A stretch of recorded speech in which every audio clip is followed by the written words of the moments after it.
É sempre uma alegria falar do rádio. Então, estar aqui com você, está aí do outro lado. Sim, é você mesmo. Não, você também.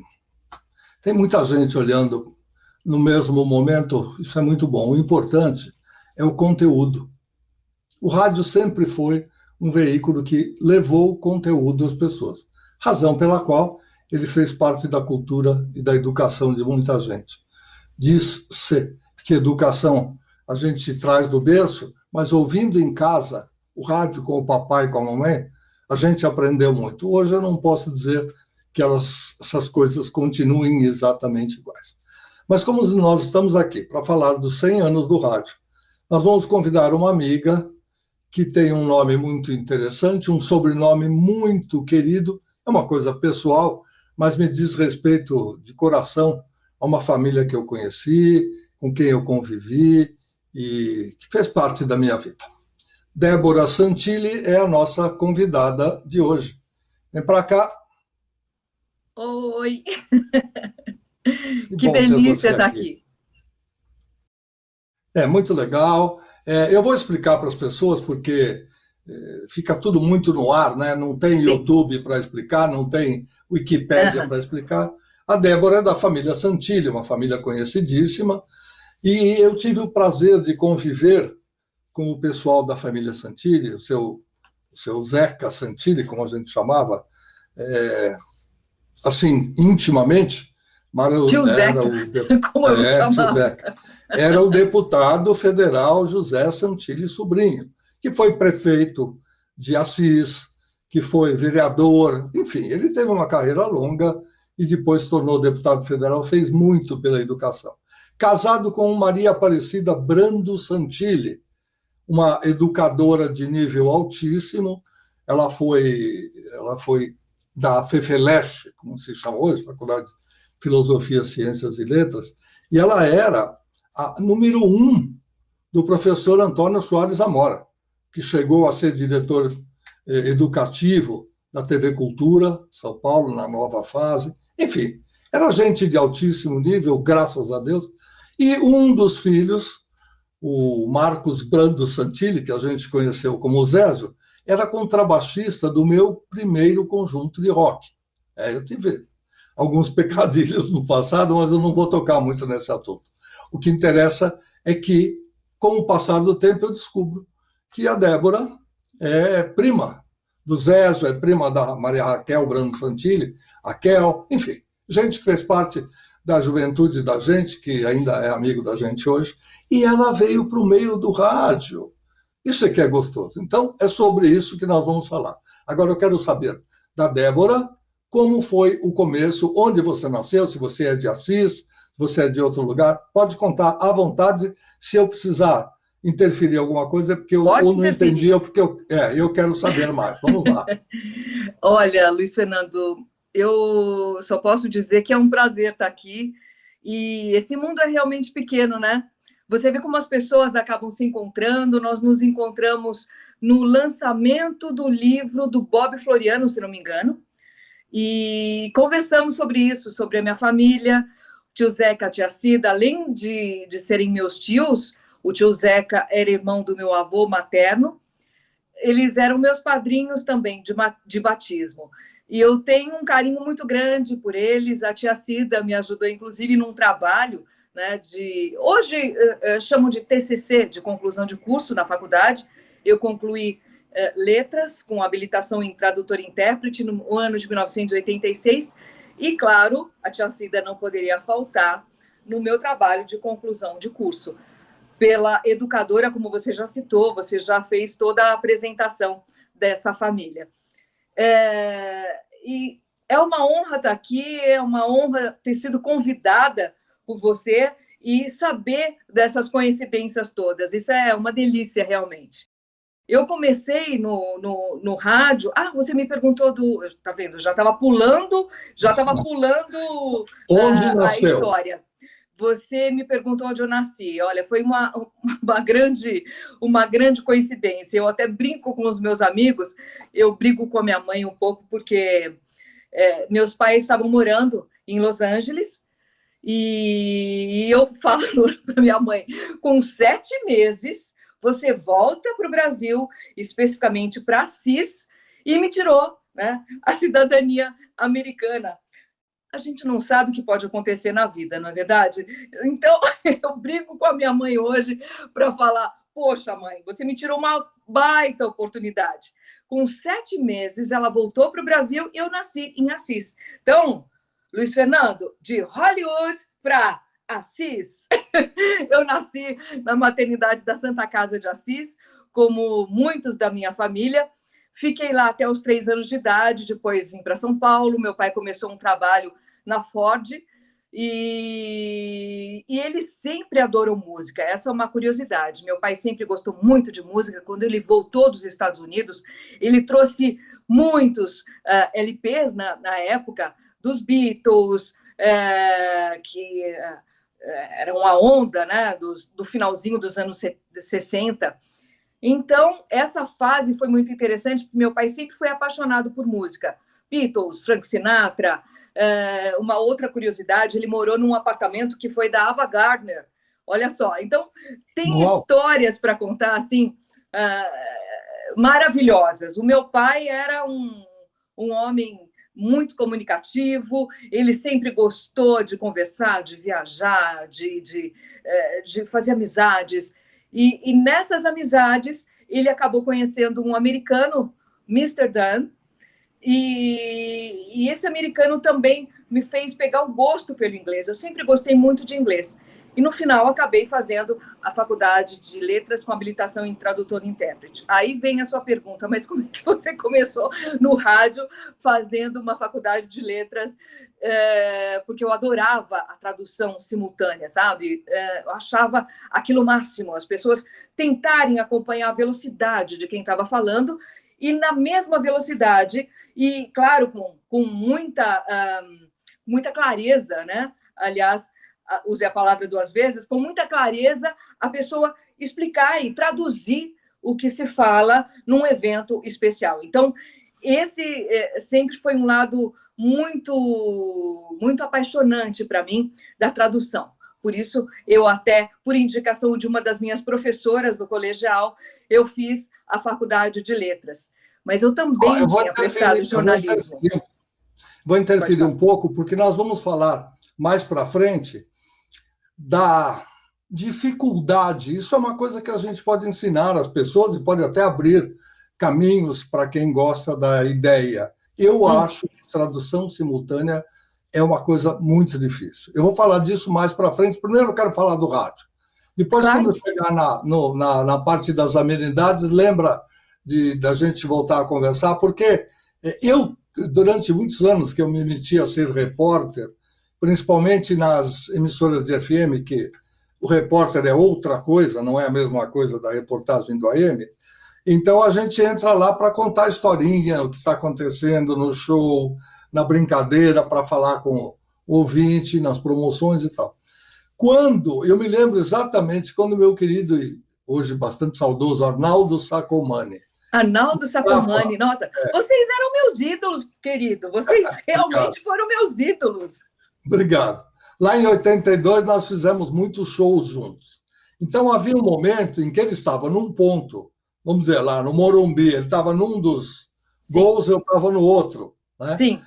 Num deles tinha lá a montagem do palco, no outro era só público. E a gente se revezava tal. Quando eu estava narrando uma história, ele falava assim, Luiz Fernando, juro, fala, vai daí, Arnaldo. Dali a pouco, quando eu voltava, eu não sabia mais exatamente o que é que eu estava falando ou narrando, porque meu cérebro, ele fica numa concentração com aquilo que eu estou vendo no momento. Então, eu vou contando a história. De repente, quando ele fala, tá, segue daí, vai você agora.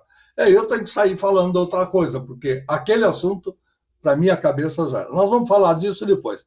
Agora, vamos falar da sua passagem, entrada no rádio. Não é obrigatório, como nunca foi, no começo, principalmente, ter feito escola de rádio e televisão, ter feito... Exatamente. O importante era você conseguir um DRT, né, que dissesse que, de alguma maneira, você está habilitado a falar. Então, como é que foi esse começo para o rádio e dentro do rádio? Nossa, esse começo foi inusitado, viu?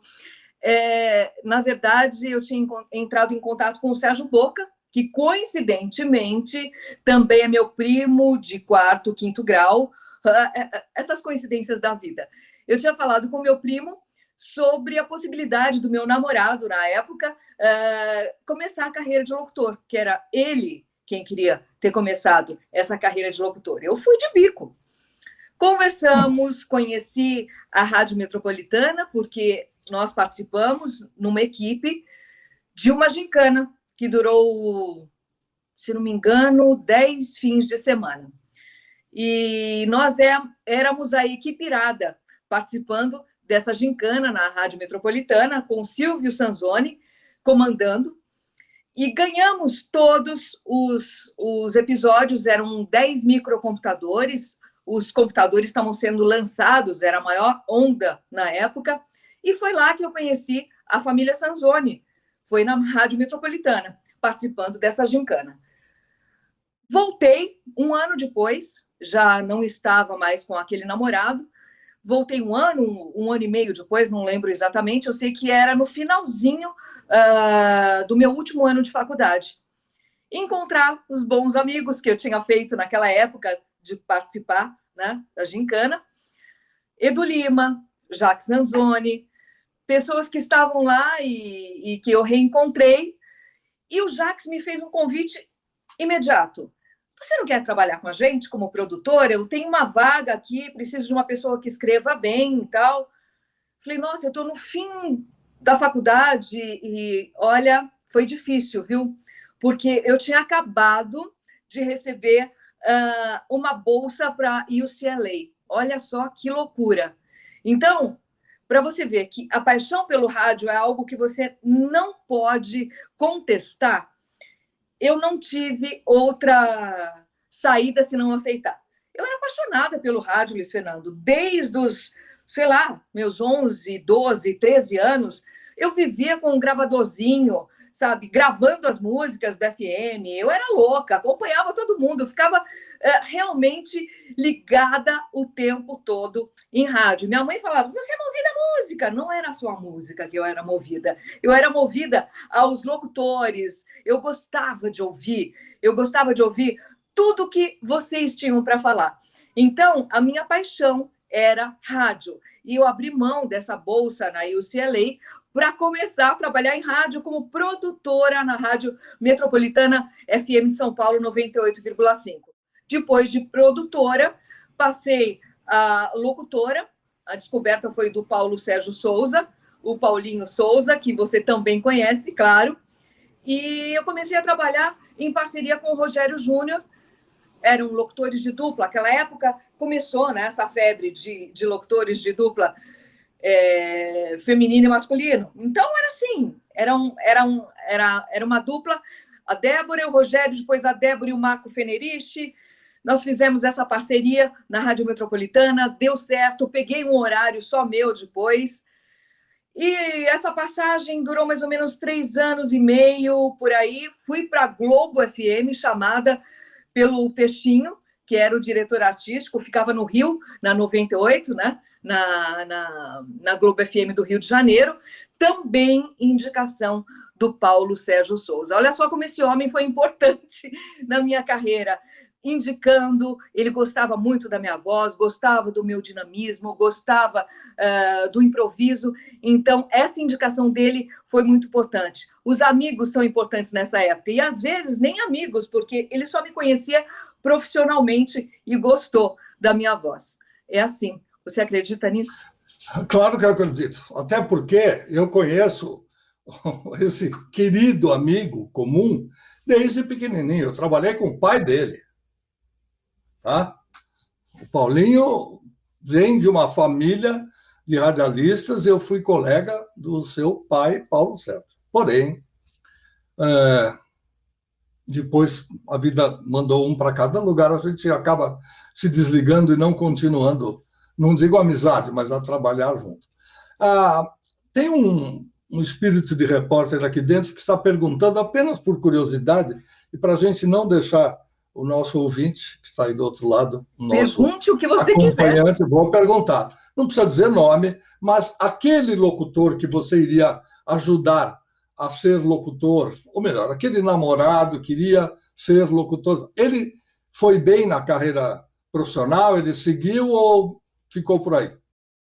Não, ele é empresário, ele está muito bem, mas É não outra seguiu a conversa. carreira artística. Tá vendo? Tá vendo? Na verdade, eu não sei se você vai ter que escolher alguma, não digo enciclopédia, mas algum livro que fale da astrologia real e orientação astrológica de verdade. Você vai ver que entre o seu signo de nascimento, signo normal, conhecido, com o outro signo, aquele que te orienta depois dos 21 anos, dos ciclos de 3 anos e outras coisas mais, isso é fato, isso existe, ele impele as pessoas para uma outra coisa. Então, vai ver que a união dos dois, que tinha um sentido mais amoroso do que profissional, tornou-se uma abertura de porta para uma carreira a qual você abraçou e foi extremamente bem. Pode ser por aí a coisa. Eu Está acredito explicado nisso esse lado. também, Luiz Fernando, porque Tem. não há outra explicação. Por que eu acompanhei, por que eu participei daquela gincana, e logo depois nós terminamos, não há outra explicação. Acho que Para essa ficar é a claro, mais qual é seu lógica. signo normal, signo de nascimento comum? Capricórnio. Capricórnio. Capricórnio. Nasceu em janeiro, entre dezembro e janeiro, coisa que vai. 5 de janeiro. 5 de Tá, janeiro. E tá. E meu o ascendente é signo aquário. aquário. Muito bom. Um é terra e outro é água, é isso? É uma mistura Sim. boa, né? Faz crescer, né, a planta. Sempre ajuda, sempre ajuda, sempre ajuda.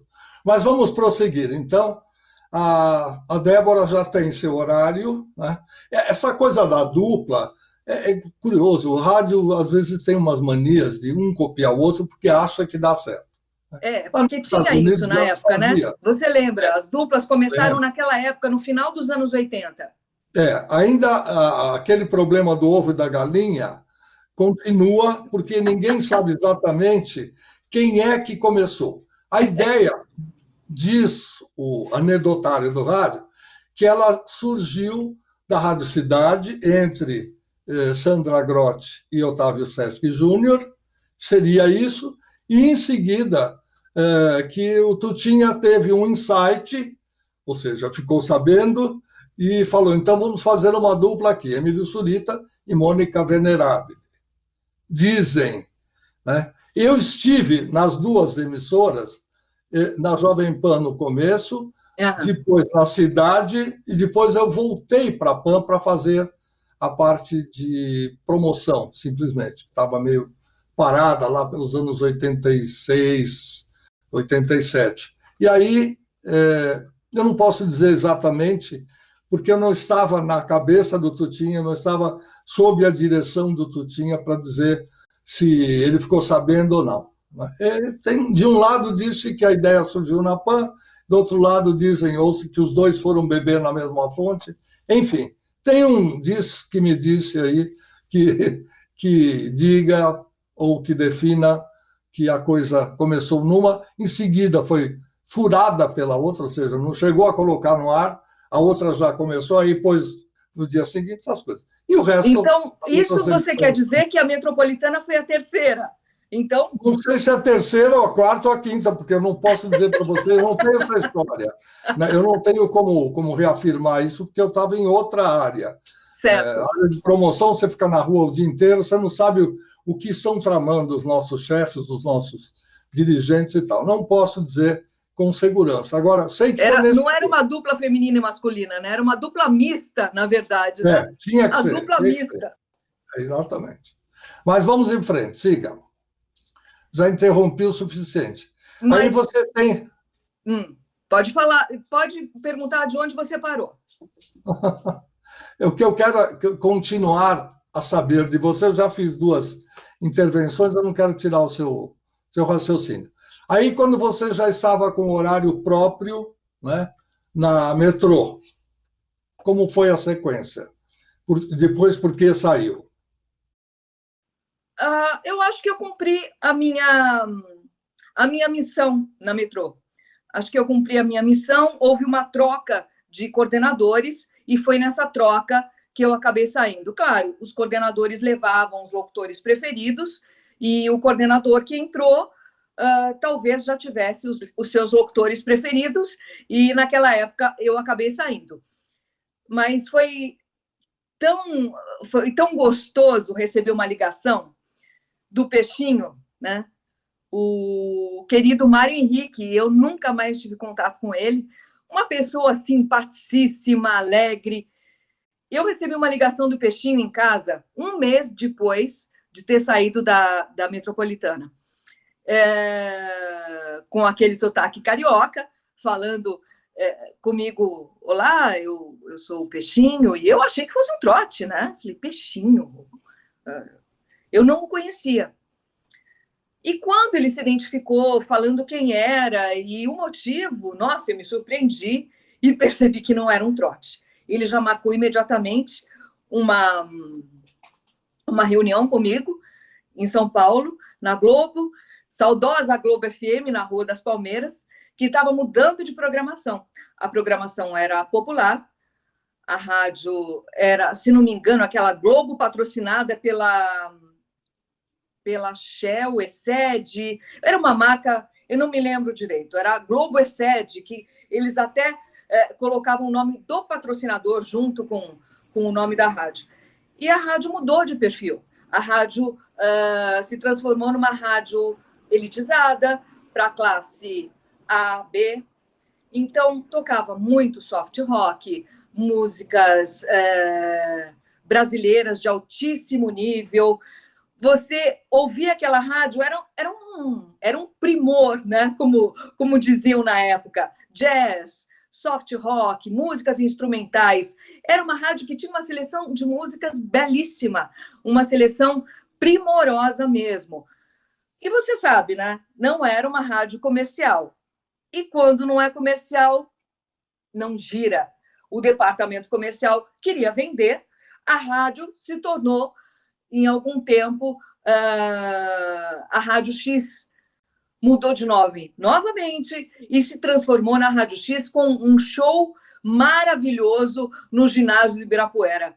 Eu tive a oportunidade de participar do começo a praticamente o fim desse show, porque o senhor Jaime Azulay, que era o nosso diretor na época, gostou da minha performance. Eu abriria esse show com outro locutor, e nessa abertura eu acho que eu tive uma empatia muito grande com o público, porque o público correspondia aos meus pedidos, e era uma coisa muito gostosa. Eu lancei aquela ola e todo mundo acompanhou, o ginásio inteiro. Foi uma comoção. Eu fiquei realmente emocionada, tive um dos grandes momentos na minha carreira como locutora nesse dia, no lançamento da Rádio X, no ginásio do Ibirapuera, em São Paulo. Pena que, naquela época, Luiz Fernando, a gente não andava com câmera, né? As câmeras eram grandes, então você não andava com câmera, eu não registrei nada disso. Olha só que pena. E os celulares não existiam, né? Os celulares apareceram um pouco mais tarde, mas, enfim, tá aqui, ó, no meu coração, tá tudo guardado aqui, todas as emoções que eu vivi, inclusive o show foi encerrado com o Roberto Carlos, que só fazia show para o Sistema Globo. Olha, foi realmente um privilégio. Eu devo chutar. Esse projeto do seu José Roberto Marinho, de fazer uma rádio elitizada, uma rádio que fosse mais para o instrumental, ele gostava muito desse tipo de coisa e achava que o grupo podia ter uma rádio desse tipo. Como as coisas já passaram muitos anos, já se foram, eu posso dizer. Quando eu fui chamado por ele, que se tornou meu amigo, para almoçar no edifício da Com.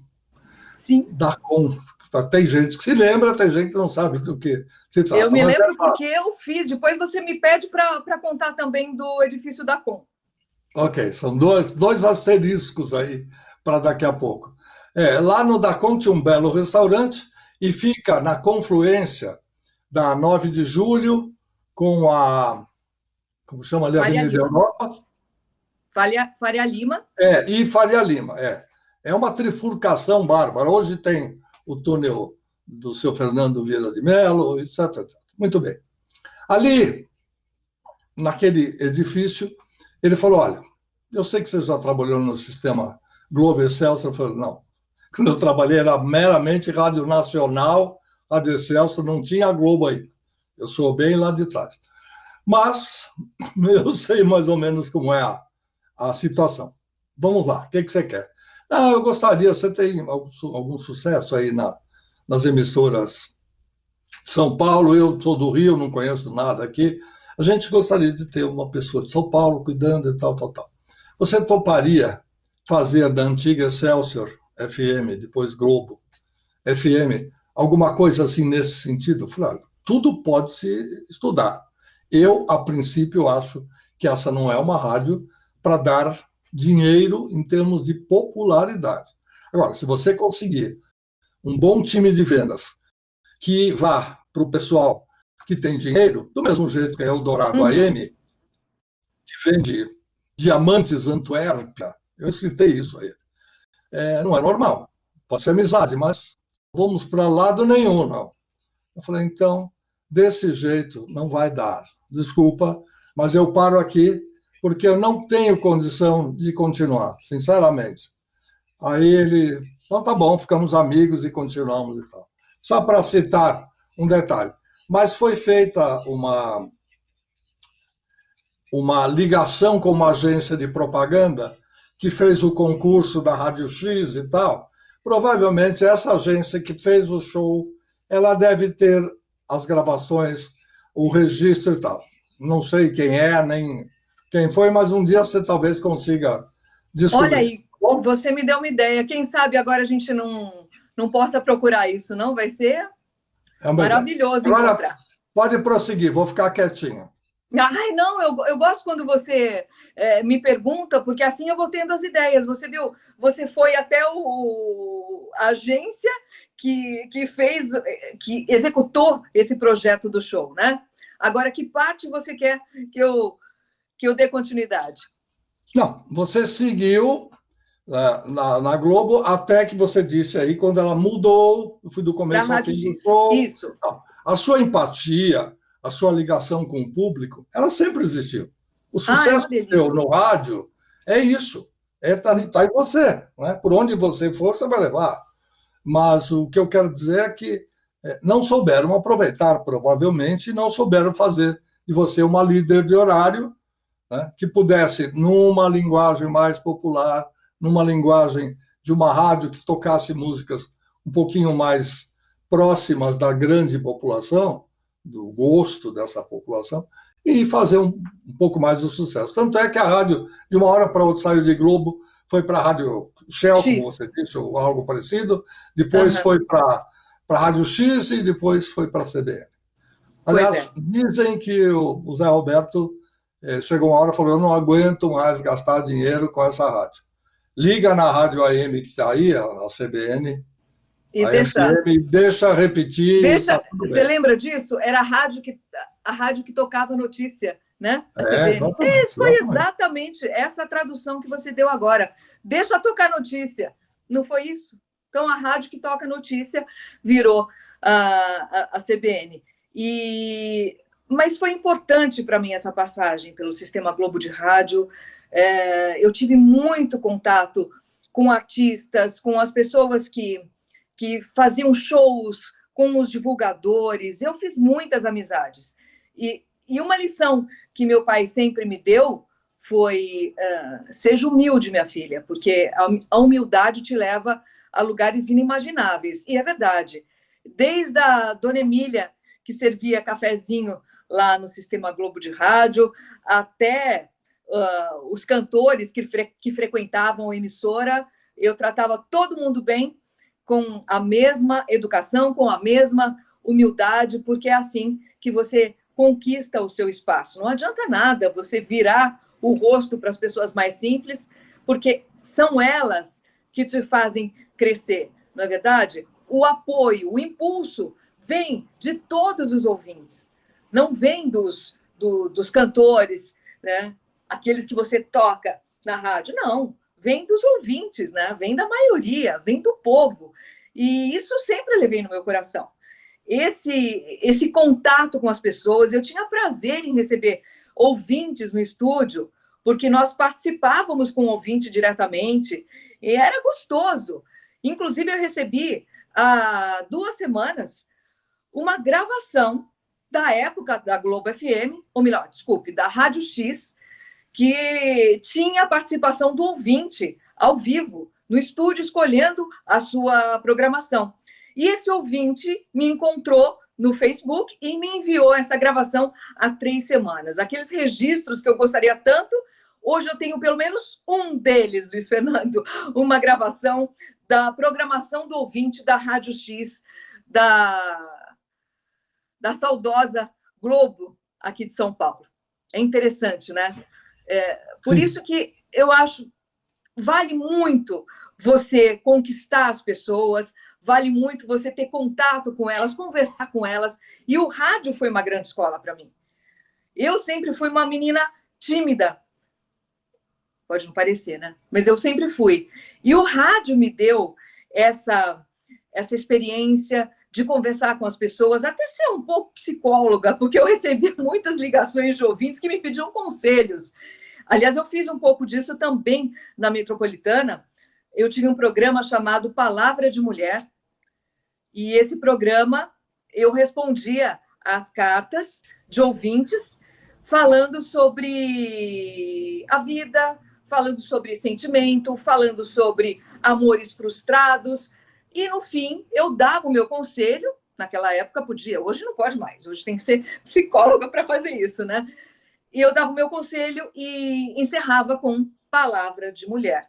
E o meu querido Sandro Luiz, que também é divulgador, hoje ele é divulgador ainda, acho que ele está na Warner ainda, né?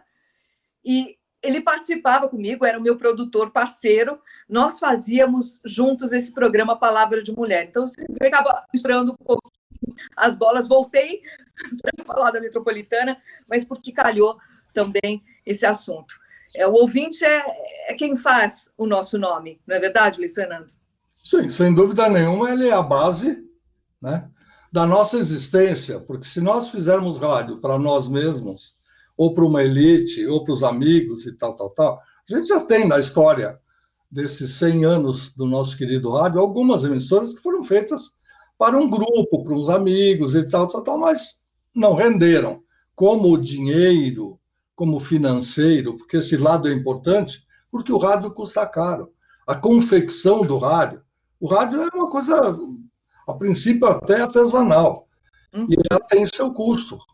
Se você não tem o retorno, que é a publicidade, você não atinge a maioria das pessoas e não paga as contas no fim do mês. Com não certeza. Dá para fazer, a menos que você tenha muito dinheiro entrando de um outro lado que você queira, não digo lavar, mas digo aplicar esse dinheiro de alguma forma, aplica no seu diletantismo.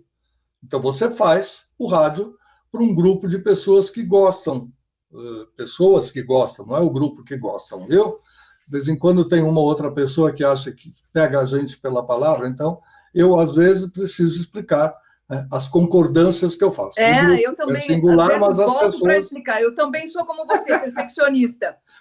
Bom, mas uma vez eu encontrei o professor Pasquale e perguntei, professor Pasquale, já estava no Shop Tour, falei, professor Pasquale, às vezes nós cometemos alguns erros, falamos tão rápido e eu sou muito perfeccionista. Professor, como é que o senhor analisa a minha participação no Shop Tour? Ele falou, minha filha, eu vou te falar uma coisa, com a rapidez que você fala, todos os erros são perdoáveis. Então, eu estou ali, felicíssima de ter recebido esse elogio do professor Pasquale. E eu sou muito perfeccionista. É claro, todos nós cometemos erros, né, Luiz Fernando? E às vezes vem uma palavra e você fala outra, mas se corrige rapidamente, aí tudo certo. Você é como eu nesse ponto. Não. Você deve assumir o erro na medida e no momento em que ele ocorre, se você perceber. Se você não perceber, obviamente, você não vai conseguir, e aí vem as críticas. Hoje você está exposto e tal. Você falou em Shop Tour. Shop Tour não é rádio. mas faz parte da carreira profissional. Conta um pouco desse lado. A carreira sua foi entre Metrô e Globo, e daí para frente você não foi além. De rádio? É. Não. Quando estava na Globo FM, eu comecei fazendo o horário das 6 às 10 da manhã. Tinha que acordar muito cedo, e eu abria a rádio praticamente. Durante a madrugada, era gravado, então eu abria a rádio, não poderia atrasar de jeito nenhum. Então, estava eu lá sempre um pouquinho antes das 6. Nunca atrasei, então eu sempre fui pontual nesse ponto, né? Olha aí, tá vendo? Um erro. Vou me corrigir. Eu sempre fui pontual.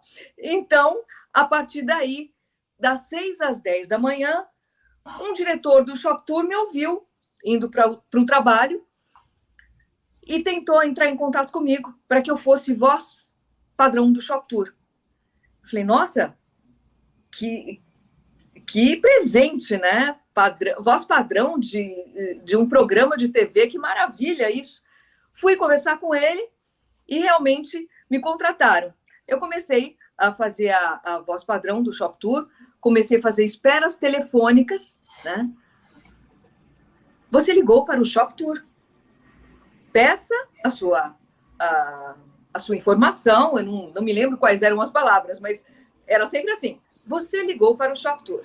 Muito obrigada, peça a sua informação, assim. E a minha carreira no Shop Tour deslanchou, porque depois que o Galeb começou a me ouvir, conversar comigo, ele percebeu esse meu jeitão de rádio, né? A gente tem esse jeito mais descontraído, a gente acaba improvisando mais, Luiz Fernando. Eu acho que o rádio é essa escola. Faz com que a gente improvise, faz com que a gente se saia bem numa situação qualquer. E conversando com o Galeb, ele falou, você não quer fazer um teste para apresentação aqui no Shop Tour? Eu continuava na Rádio X, mas já tinha o meu horário assim, um pouco comprometido, eu já estava cansada, e acabei pedindo para sair da Rádio X e fiquei só no Shop Tour. E a partir desse momento foi que eu comecei a fazer também as gravações para a TV. Eu acho que fui a apresentadora que fez o teste mais rápido, porque eu fiz o teste e não durou nem uma semana, eu já entrei no ar. Claro, eu já tinha aquele espírito de rádio, aquele espírito de falar mais rápido, né, se necessário, ou de falar mais lentamente também, se necessário. E foi isso que alavancou a minha carreira no Shop Tour. Eu fiquei durante quase 20 anos no Shop Tour. Foram quase 20 anos. E gravava inúmeras lojas. Nós tínhamos uma sequência no início, tá? Vou lembrar do início, porque depois com o trânsito isso foi impossível. Nós gravávamos até uma sequência de 10 lojas por dia, em diversos bairros de São Paulo. Então, eu conheço essa cidade como a palma da minha mão. Eu sou um verdadeiro Waze, viu, Luiz Fernando? Então, as gravações eram em todos os bairros e cidades próximas também, porque nós gravávamos muitos imóveis. Então, cidades próximas, São Caetano, São Bernardo, Santo André, Diadema,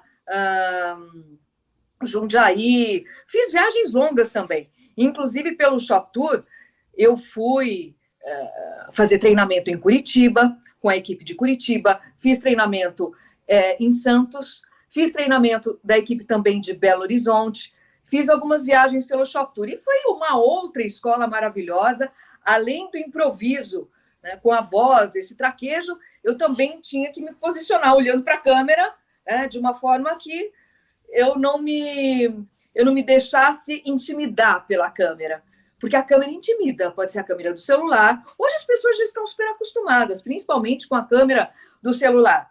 Agora, quando colocavam aquela câmera na sua frente, você tinha que respirar e ficar com a sua postura ereta para começar a sua gravação. Tinha todo esse traquejo, né, da voz e da postura e dos gestos. Você não podia também ficar falando com as mãos, né? É claro que você usava as mãos de vez em quando para apresentar um produto, para apresentar outro produto. Nós gravávamos de tudo, desde helicópteros, navios, cruzeiros de navios, claro, venda de barcos, até jazigo de cemitério.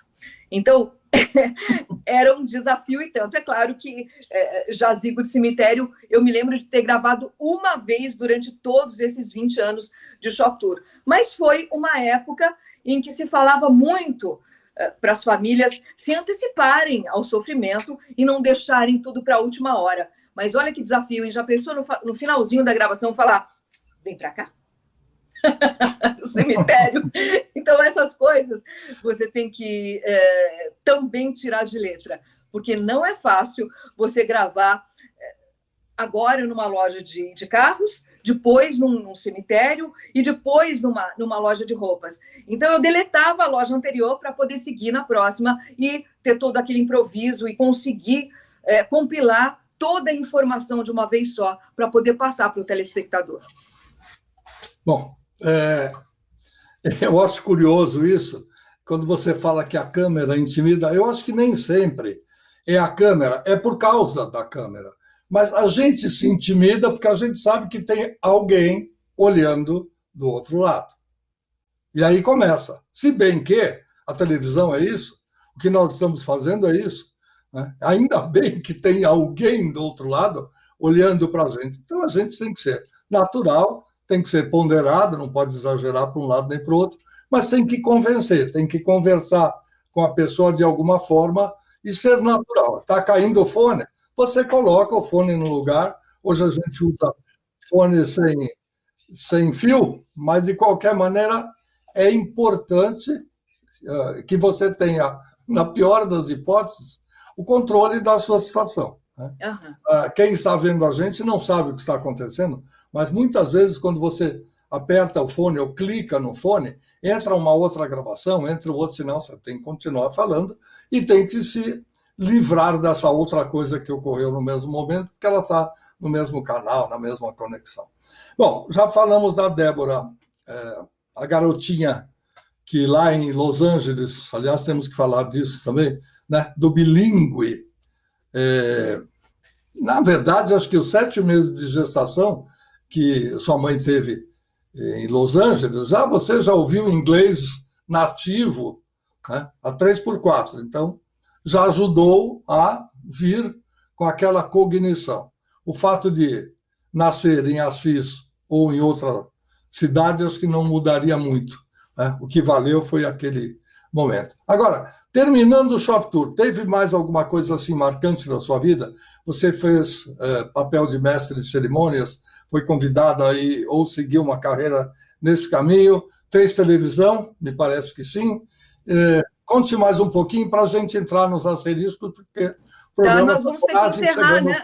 Tem tanta coisa para contar, é engraçado, você foi puxando, e eu fui me lembrando de tanta coisa que aconteceu na minha vida. Eu vou tentar resumir rapidamente, porque eu vi que o tempo está passando aqui e acho que eu não falei nem metade do que eu deveria falar.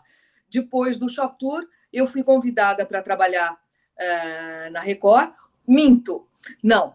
No Shop Tour, durante o Shop Tour, eu fiz alguns comerciais. Eu fiz para a Honda, para a Fiat, nós gravávamos muito loja de automóveis, fiz comerciais para as lojas americanas, eu fui garota propaganda das lojas americanas durante 7 anos. Isso também foi uma outra experiência marcante na minha vida, até para Los Angeles. Eu fui! Olha aí, Luiz Fernando, eu fui para Los Angeles gravar com a banda Maná pelas lojas americanas. Então, olha só como o mundo... Sim, Maná é famosa lá, principalmente na área latina, sem dúvida nenhuma. Você viu só? Nada é por acaso. São pequenas coisas, é como um quebra-cabeça, né, a nossa vida. Você também apareceu me contando que era amigo dos meus primos. Olha, a minha vida é repleta desses pequenos pedaços aí de quebra-cabeça que vão se juntando e vão formando uma história muito linda. Rapidamente, olha, eu peguei mais uma contando dessa viagem para Los Angeles, gravando com a banda Maná pelas lojas americanas. Aliás, eu gravei aqui com a Sarah Brightman, também foi uma experiência maravilhosa, um ser humano divino. Tive gravação com Backstreet Boys no topo do Meridian, né, que hoje já não existe mais, esse hotel no Rio de Janeiro. No topo do Meridian, como as lojas americanas patrocinavam a vinda do Backstreet Boys no Brasil, eu também fui gravar com eles lá. Essa gravação eu tenho no meu Facebook, então uma delas eu consegui salvar. Depois das lojas americanas, eu fui chamada para fazer um programa na Record, que era um programa de entretenimento. O público participava mandando o SMS. Eu não sei se você se lembra, chamava Super Leilão. A pessoa mandava o seu SMS e concorria a casas, a carros, motos. Esse programa ficou em torno de 1 ano no ar, mais ou menos, na Record. E fazia muito sucesso. Eu fui a vários lugares presenteando as pessoas, né, que conseguiam ganhar esses presentes tão desejados, casas, apartamentos, carros, motos. Mas, claro, era através de SMS, tinha o pagamento, então isso se justificava também. Depois do Super Leilão, eu fiz um outro programa na Record TV, que foi O Preço Certo, com o Juan Alba, um ator também conhecido. Nós fizemos esse programa juntos, que era um programa de games à tarde, fantástico também, uma outra oportunidade maravilhosa na minha vida, que foi conviver com uma plateia. Então, além de fazer o programa para a TV, eu estava ali abraçada pela plateia e me sentia muito querida. Essa empatia, mais uma vez, trabalhou a meu favor, Luiz Fernando. E nesse tempo que eu fiz o programa O Preço Certo, eu também fiz um programa na Record, na Rádio Record AM, no programa do João Ferreira. Começou como um espaço no programa do João Ferreira, era o programa Cartão de Visita, e depois se transformou num horário também, né? Como tudo na minha vida, começa assim aos poucos, e aí cresceu. E esse programa cresceu tanto que foi para a TV, foi para a Record News, um programa de entrevistas, e mais um lado que eu descobri na minha vida, entrevistadora. Eu comecei a entrevistar pessoas que choravam, né? E eu comecei a descobrir maneiras de emocionar as pessoas, conversando com elas, tirando o melhor delas, tirando o que elas realmente tinham vontade de falar, mas por um motivo ou outro não falavam, e eu conseguia tirar isso das pessoas e, normalmente, as lágrimas vinham junto, e era maravilhoso. Foi mais uma descoberta da minha vida, essa carreira como entrevistadora. E eu tenho muita saudade, porque um pouquinho antes da pandemia, esse programa acabou, o diretor foi desligado da empresa e, como ele detinha todos os direitos, eu acabei saindo. Uma pena, mas eu tive uma carreira maravilhosa e muito enriquecedora. Tive muitos presentes na minha vida. Eu dei uma resumida nesse final aí, porque senão o horário aqui ia acabar estourando. Olha só. Bom, vamos para o asterisco da tradução simultânea, né? Como eu já disse, eu acho muito difícil, já expliquei o motivo. Quem pegou o bonde andando, dá uma olhadinha lá no começo do programa, que eu explico o porquê. Agora, quero saber da Débora, que meios de concentração você tem que ter para ouvir o que a pessoa está falando, não pode adivinhar o que ela vai falar, porque senão você fala bobagem, o seu raciocínio, você está ouvindo uma língua nativa de outra pessoa, não é a sua. Aí você vai traduzir para aquela sua língua nativa. Como é que é esse processo? Você diz que é fácil, que é gostoso, conta para a gente. Eu falo isso da época da faculdade, porque eu nunca exerci a profissão, olha só, de tradutor e intérprete. Eu fui direto para a rádio. Eu saí no finalzinho do último ano, eu comecei a trabalhar na Metropolitana no finalzinho do último ano. Então, eu me formei e já estava trabalhando em rádio. Então, eu não tive nem tempo de pensar em trabalhar como tradutora intérprete, mas eu fiz várias traduções na Rádio Metropolitana, né? Então, esse lado do inglês também me ajudou muito em rádio, foi muito forte. E eu disse que era gostoso porque nas aulas práticas que eu tinha com a professora Rosalind, eu adorava fazer isso. Ela lia o texto, e eu tinha que me concentrar no texto, não na voz, não no jeito. Eu tinha que me concentrar nas palavras. Eu fechava os olhos e tentava ler aquele texto. Então, eu acho que cada um tem uma forma de se adaptar. E a tradução simultânea é algo fantástico, né? É algo que chama atenção, porque você está levando a voz daquela pessoa para milhões de outras que não entendem. Isso eu estou falando em televisão, né? Agora, num espaço como numa palestra, numa conferência, aí é diferente. Você fica numa cabine, você fica com fones de ouvido, ouvindo aquilo que a pessoa está tentando explanar. Essa parte que você está fechada no seu estúdio, com um fone de ouvido, você fica totalmente concentrada na voz. Nenhum outro barulho, é só a voz daquela pessoa. Então, por isso que eu falo, é gostoso, porque exige uma concentração e até um momento de paz, né? É um momento de paz, porque você está ali, é você e a voz. E quando você fala em voz, é algo que você conhece, né? É algo que você gosta, é algo que você tenta expor. Independentemente da forma como a pessoa fala, você se encanta pelo jeito como ela coloca as palavras. Eu vou te falar, se eu realmente não tivesse partido para esse meio de comunicação, de rádio, TV, eu teria feito esse trabalho como tradutor e intérprete. É um belo trabalho. A Débora é jovem, mora em São Paulo. Muito obrigada. Mora em São Paulo ainda? Mora em São Paulo. Está disponível no mercado?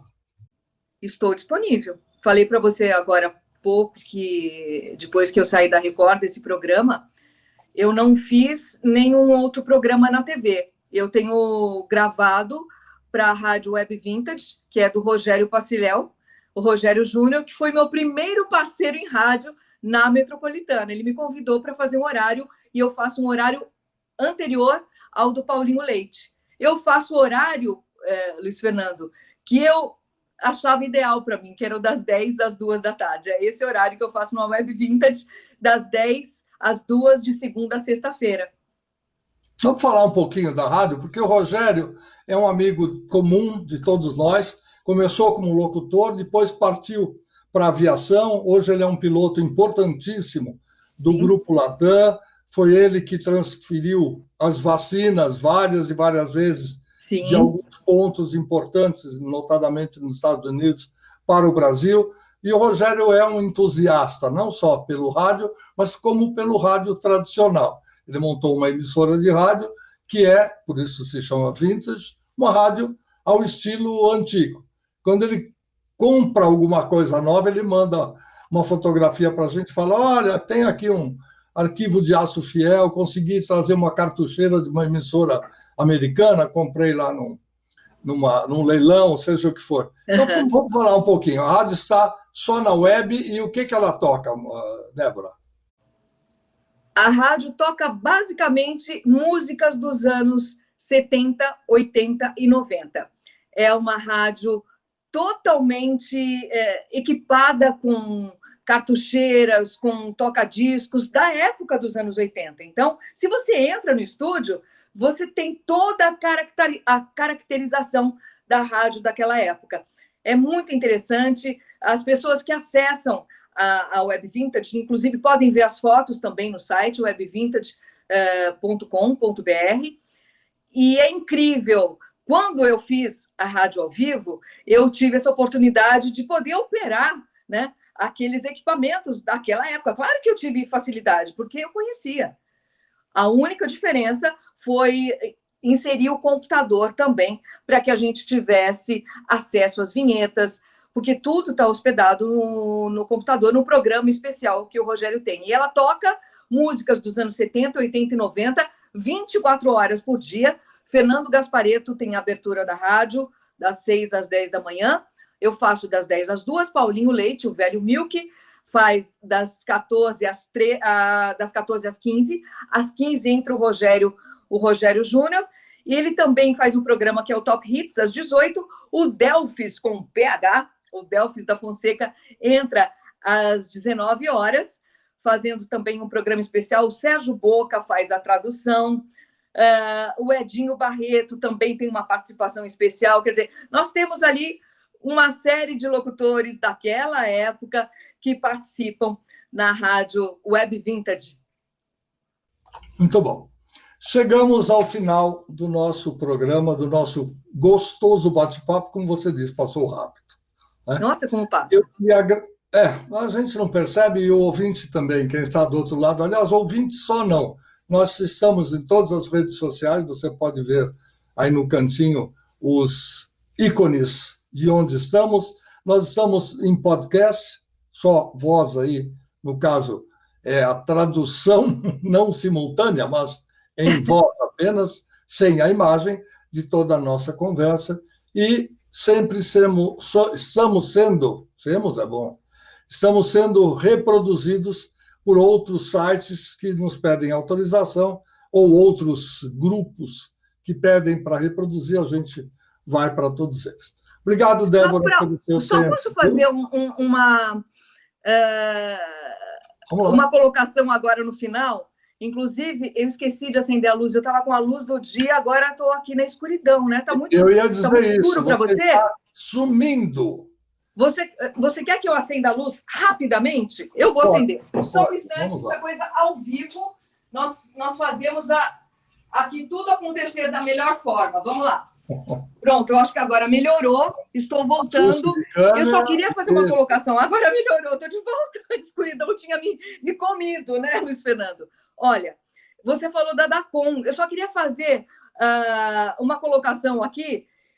Eu fiz uma gravação na Dacom que tinha os carros maravilhosos, aquela loja que era da Volkswagen, e tinha Porsche. Eu não sei se você se lembra. Eu entrei numa Porsche, vendi aquele carro maravilhoso e ainda fiz um test drive. Então, olha só, mais um privilégio na minha vida. Eu já dirigi, sim, uma Porsche, aquela que você fica bem encostadinha no chão, numa das gravações do Shop Tour. Era isso que eu queria contar da Dacom para você. Muito legal, muito legal. Débora, foi bom demais ter você aqui com a gente. Tomara que alguém assista o programa, veja a sua performance, fala, poxa, o que essa moça está fazendo fora do ar? Ou da rádio, da televisão, com tantas e tantas emissoras hoje. Então, a Débora está disponível no mercado, eu faço questão que alguém preste atenção nisso, não por nada, é porque vocês terão um talento de apresentação, de conteúdo, produção e outras coisas mais. A gente volta a se encontrar um dia, se Deus quiser. Obrigado pela sua história, obrigado pelo seu tempo. E as suas despedidas agora para o grande público que está com saudade de você, provavelmente, porque não está vendo nem ouvindo você nos últimos tempos. Eu espero que você tenha conseguido aí trazer um pouco, né, dessa emoção que eu tenho de estar no ar. Eu acho que você conseguiu, porque eu até estou emocionada mesmo. Você também tem esse dom da entrevista. Aliás, né, você sabe fazer isso. É emocionante poder estar aqui contando a minha história para você que está assistindo a gente ou que está só ouvindo. Aliás, o rádio trouxe esse presente para a minha vida. O rádio é uma grande escola. Eu, Luiz Fernando, estamos aí para contar essa história para quem queira ouvir. Rádio, meu amor, é isso. Muito obrigada mesmo, Luiz Fernando, pelo convite. E a gente se encontra, não é? Não é por aí. A gente vai se encontrar com certeza. Se Deus quiser. Obrigado pelo seu tempo, pela sua participação, pela sua história. Um beijo grande. Até mais. Essa foi Débora Santilli, mais uma Santilli na minha vida, felizmente, em tantos e tantos anos de profissão, e gente que me ajudou a chegar onde cheguei. O tempo já se escoou, o tempo já foi, a gente já vai encerrar o programa. Obrigado pela sua audiência, a participação, e a gente volta em breve com mais uma história do rádio, Vozes do Brasil.